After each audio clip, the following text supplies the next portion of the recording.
नमस्कार दर्शक बंधु आसतु जानिबा घरर केउं दिगरे घंटा लगाइबे। दिनचर्या समय जानिबा लगी घंटा सहायक होइथाय। तेबे निजर समय सुधारिबा लगी भी घंटार भूमिका रही। वास्तुशास्त्र अनुसार घंटा को ठीक दिगरे रखागले यह मनुष्यर भल समय को खूब गतिशील कराई पारे। एथिपाई पूर्व उत्तर एवं पश्चिम दिगरे कांथ घंटा लगांतु। दक्षिण दिगर कांथरे यह लगाइबा मना करा जाइछि।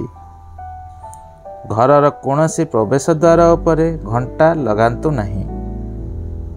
कांथ घंटा सफा रहिबा सह ठीक भावे चालुथिबा एवं यार काच भल रहिथिबा प्रति दृष्टि दिया जिबा जरूरी।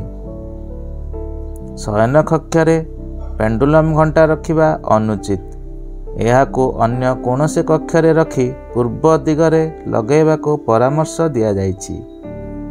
घंटा को सठिक उच्चतारे लगाइबा जरूरी, जेउठारु समस्ते सहजरे देखि पारुथिबे।